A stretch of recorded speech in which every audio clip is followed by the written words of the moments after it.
ଜୟ ମା ଦଣ୍ଡକାଳୀ। ମହାକାଳୀଙ୍କ ମହିମା ଜାଣିବା ପୂର୍ବରୁ ମହାକାଳୀଙ୍କ ରୂପ ବିଷୟରେ ଜାଣନ୍ତୁ। ଆକାଶ କାଳୀ କିଏ? କଙ୍କାଳ କାଳୀ କିଏ? ଦକ୍ଷିଣେଶ୍ୱର କାଳୀ କିଏ? ପ୍ରତ୍ୟେକ ରୂପର ମହିମା ଅଲଗା ପ୍ରକାର। ଆକାଶ କାଳୀଙ୍କୁ ପୂଜା କରିଲେ ଶତ୍ରୁ ବିନାଶ ହେବ।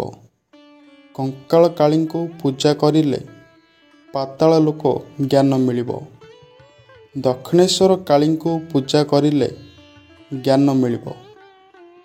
ପ୍ରତ୍ୟେକ ରୂପର ପଛରେ ଅଲଗା ପ୍ରକାର ମହିମା ରହିଥାଏ।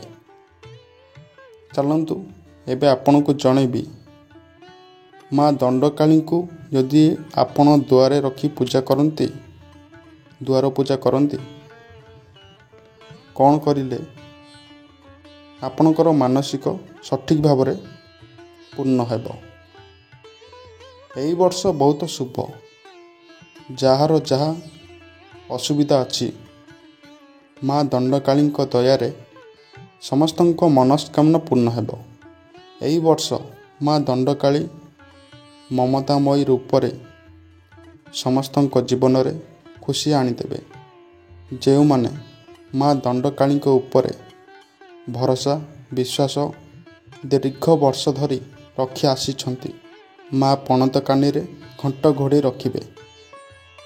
ଯେଉଁମାନେ ମାନସିକ ରଖିଛନ୍ତି ଏବଂ ଦୁଆର ପୂଜା କରିବା ପାଇଁ ଏହିସବୁ ଉପାୟ କରନ୍ତୁ, ନିଶ୍ଚିତ ମା ଖୁସି ହୋଇ ଅଭୟ ପ୍ରଦାନ କରିବେ।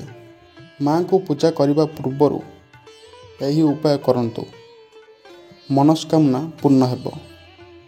ମା କାଳୀଙ୍କୁ ଯାହା ମାଗିବେ ପୂର୍ଣ୍ଣ ହେବ। ଆପଣ ଯାହାଙ୍କ ପାଇଁ ମାନସିକ ରଖିଥିବେ ତାଙ୍କୁ କହିବେ, ଭୋରୁ ଗାଧୋଇ ସାରି ପ୍ରଥମେ ଭଗବାନ ଶ୍ରୀ ଗଣେଶଙ୍କୁ ପ୍ରାର୍ଥନା କରିବେ କିମ୍ବା ସ୍ତୁତି ପାଠ କରିବେ। ତାପରେ ଗ୍ରାମ ଦେବୀଙ୍କୁ ଦର୍ଶନ କରିବେ। ତାପରେ ମା ଦଣ୍ଡକାଳୀଙ୍କ ପୂଜା ହେବ। ଭକ୍ତିର ସହିତ କୌଣସି ଛଳ କପଟ ହୃଦୟରେ ରଖିବେ ନାହିଁ। ଦେଖିବେ ଧୀରେ ଧୀରେ ସବୁ ଠିକ୍ ହୋଇଯିବ। ମାଙ୍କ କୃପା ପ୍ରାପ୍ତ ହେବ।